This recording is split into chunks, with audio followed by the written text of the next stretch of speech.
And do not get it confused. I'm not a scholar or a preacher. I'm just a regular dude who makes mistakes too. But we are reflections true. بسم اللہ الرحمن الرحیم. السلام علیکم ورحمۃ اللہ وبرکاتہ. Welcome to Quranic Arabic 101 grammar کی class 10 میں آپ سب کو خوش آمدید کہتے ہیں. اچھا، before we start our class, ہمارے پاس پچھلے دنوں ایک سوال آیا تھا حیدر علی نقوی صاحب کا.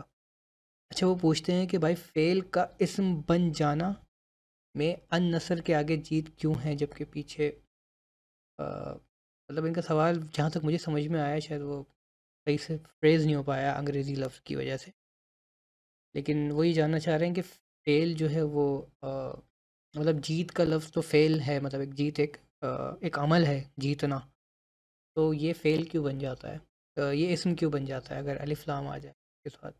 تو میں نے بتایا تھا کہ آپ کو پچھلی سلائیڈز کے اندر یاد ہوگا کہ کسی چیز کے اندر اس کا معنی پایا جانا جو ہے وہ اس کی اسم کی نشانی ہوتی ہے، اور اگر اس کے اندر معنی کے ساتھ زمانہ بھی انکلوڈ ہو جاتا ہے تو پھر وہ فعل بن جاتا ہے.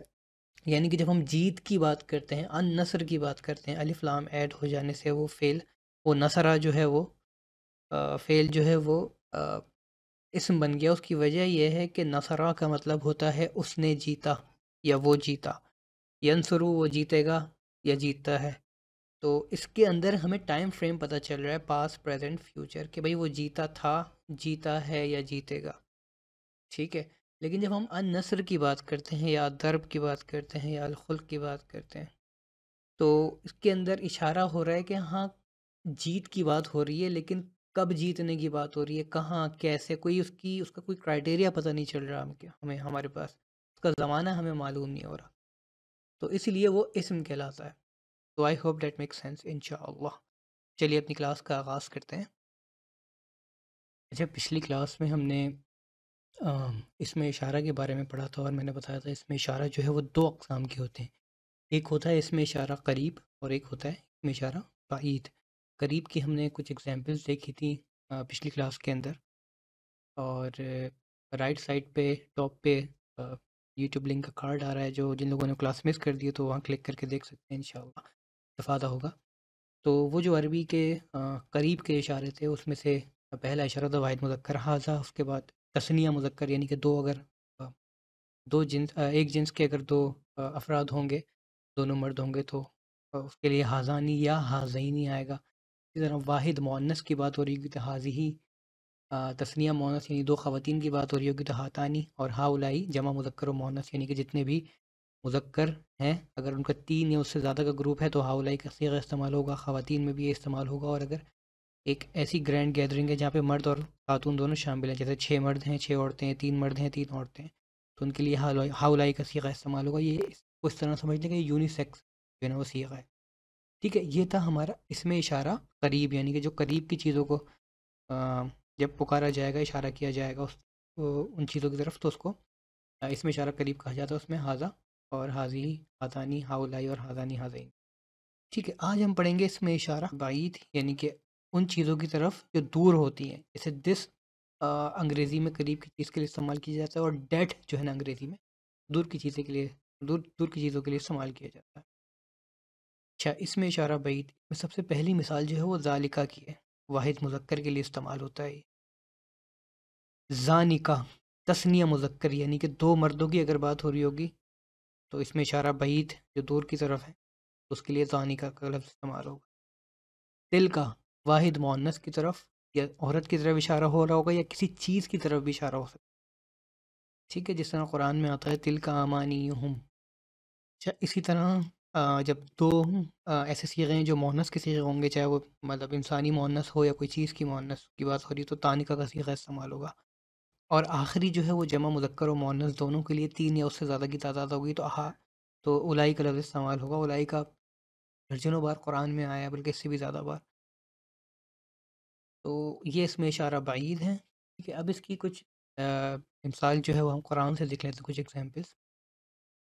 پہلا جو ہم نے ذالکہ پڑھا تھا اوپر واحد مذکر کے لیے، اس کی سب سے اعلیٰ مثال ہمارے پاس جو ہے وہ قرآن حکیم کی دوسری صورت کی سب سے پہلی یا دوسری آیت سمجھ لیں، الف لام میم کے بعد ذالک الکتاب لا ریب فیہ. تو یہاں پہ ذالکہ کا صیغہ جس طرح ہم کہتے ہیں نا کہ ہاتھ سے اشارہ ہو رہا ہوتا ہے کسی طرف، تو اس میں اشارہ بعید ہے یہ، اور یہ جو ہے وہ قرآن حکیم کے لیے استعمال ہوا ہے۔ اب اس کی جو ہے نا وہ دو انٹرپریٹیشن نکلتی ہیں۔ ایک تو یہ انٹرپریٹیشن ہے کہ جب ذالک الکتابوں کی بات ہو رہی کہ وہ کتاب ہے جس کے اندر جو ہے وہ کوئی شک نہیں کہ وہ پرہیزگاروں کو جو ہے وہ سیدھا رستہ دکھاتی ہے۔ تو ایک تو یہ ہے کہ یہ لوح محفوظ میں جو قرآن ہے اس کی بات ہو رہی ہے کہ وہ کتاب ہے، ذالکہ کا اشارہ جو ہے نا اس لیے ہوا ہے یہاں پہ۔ اور دوسرا جو علماء بیان کرتے ہیں وہ یہ ہیں کہ ذالکہ کا جو صیغہ ہے عربی زبان میں کسی چیز کی اہمیت جو ہے نا وہ سامنے رکھتے ہوئے بھی بیان ہوتا ہے، یعنی کہ ذالک الکتاب وہ عظیم ترین کتاب ہے۔ اور بہت ساری اردو ٹرانسلیشن آپ دیکھیں گے کہ اس کے اندر یہ چیز مینشن ہوتی ہے کہ جب ذالک الکتابوں کا ترجمہ کیا جاتا ہے تو یہ کہا جاتا ہے کہ یہ وہ عظیم کتاب ہے، یہ وہ بڑی زبردست کتاب ہے جو پرہیزگاروں کے لیے، متقین کے لیے جو ہے وہ ہدایت ہے۔ اسی طرح سورہ قیامہ میں آتا ہے الیس ذالک بقادر علی ان یحیی الموتى، کیا اللہ تعالیٰ اس امر پر قادر نہیں کہ وہ مردے کو زندہ کر دے؟ ذالک بقادر، یہاں ذالک اللہ تعالیٰ کی طرف اشارہ ہو رہا ہے کہ کیا وہ جو ہے وہ ہستی جو ہے وہ قادر نہیں ہے کہ وہ مردے کو زندہ کر دے۔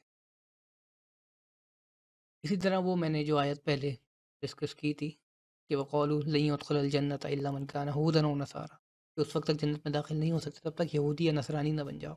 تو یہاں پر تلک امانیہم، کہ صرف ان کی آرزو ہے، ان کی تھاٹ ہے، ان کی اپنی سوچ ہے، ان کی اپنی جو ہے نا ایک گاربیج اپنے دماغ میں لیے بیٹھے ہیں کہ صرف یہودی اور عیسائی جنت میں جائیں گے۔ قل ہاتوا برہانکم ان کنتم صادقین۔ تو یہ تلکا اور ذالکہ یہ سب ہاتھ سے اشارے کی طرف ہوتے ہیں کسی چیز کی اہمیت کو بیان کرنے کے لیے۔ اسی طرح قرآن میں موسیٰ علیہ السلام اور اللہ تعالیٰ کے درمیان ایک بڑی زبردست کمیونیکیشن ہے۔ اس کا ایک چھوٹا سا حصہ ہے یہ آیت کہ اللہ تعالیٰ موسیٰ علیہ السلام سے جو ہے وہ فرماتے ہیں کہ وما تلک بیمینک یا موسیٰ، کہ اے موسیٰ یہ تیرے ہاتھ میں کیا ہے۔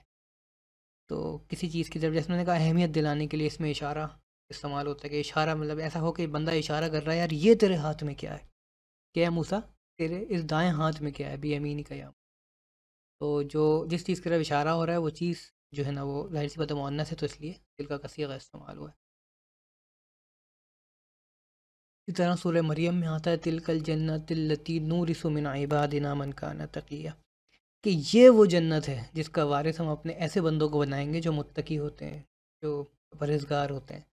تو جنت ہم نے پڑھا تھا کہ اس کے آگے آخر میں جس چیز کے آگے تا مربوطہ لگ جاتا ہے تو وہ مؤنث کا صیغہ ہوتا ہے۔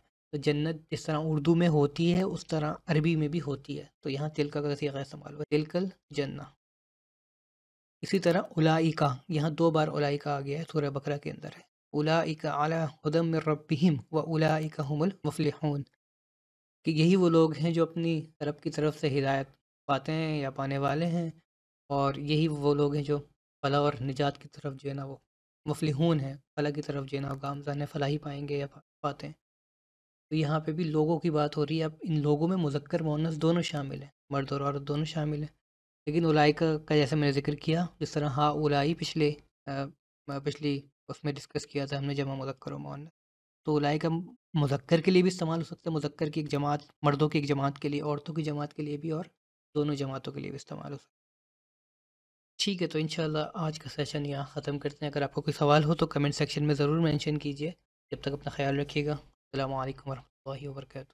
قرآني نبض حياتي، قرآني طهر ذاتي، قرآني عصمة أمري، قرآني طوق نجاتي، قرآني نبض حياتي، قرآني طهر ذاتي، قرآني عصمة أمري، قرآني طوق نجاتي۔